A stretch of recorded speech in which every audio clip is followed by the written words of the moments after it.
cats, their eyes squinting gaily as they scanned the floor for mice. 2 or 3 girls hired by my mother carried pewter mugs of ale from behind the bar and delivered them with loaves of black bread and small bowls into which they ladled the porridge. The ale was watered down, the porridge bland. The rich pungent odor of sweat and hops soaked into a traveler's hair and clothes. And yet, especially after a long journey such as the one I am forced on now, the cozy room and its companionable smells offered the very respite a weary soul desired. Although fealty to my mother prevented the Astraveld families from ever remarking upon my condition, my mother could not always control the yaps of travelers, especially after they had emptied several mugs of ale. I remember still the first time this happened. I was 7 and playing with one of the cats, dragging a piece of string before it by the fire. 2 men in dirty burlap coats, their potato noses red with ale, were watching me and, in my mind, admiring the industry with which I drew the creature after its prey.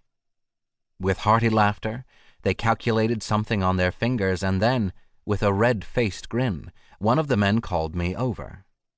I walked up to them fearlessly, expecting some kind word or compliment, but as soon as I reached him, the man hoisted me up on his lap. Then he seized my string and, dangling me in the air by the ankle like a hare, began to measure me with it. 3 feet and an inch, cried his companion. That's what the dwarf is. I am sure of it.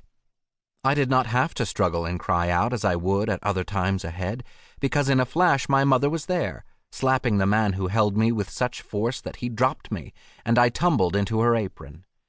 The terror I felt ebbed as she enveloped me in her arms.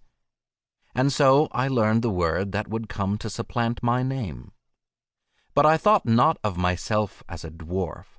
I was Jepp to my mother, Jepp to the families of Astraveld, Jepp to the regular travelers who greeted me warmly and brought me gifts.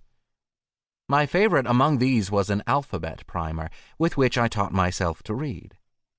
But there was also the body of a spiny mer-creature with a tiny snout, a wooden knight, a yellow finch that escaped its cage and was eaten by one of the cats, a pair of stilts that allowed me to tower over all.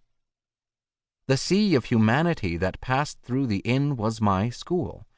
I heard stories of the New World, of sea monsters, of men who gazed upon the celestial spheres, of foreign courts, of new dyes for paint, of cities teeming with pageants and universities, of churches that soared up toward God like the Tower of Babel itself. My height was just a fact of life. The real mystery that captured my imagination as I grew in years was my paternity. When I was very young, my mother had insisted that I had no father. She claimed that she had conceived me after staring at a turtle that had come between her and the well. But gradually, when I developed no hump or shell, I began to doubt this provenance, and my suspicion turned to the few remaining able-bodied men of Astraveld. There was Peter, our brewer, a quiet, pock-marked man who carved me a small wooden horse. He had sired 2 burly red-haired sons, who lifted barrels of ale over their shoulders as lightly as the horizon heaves up clouds.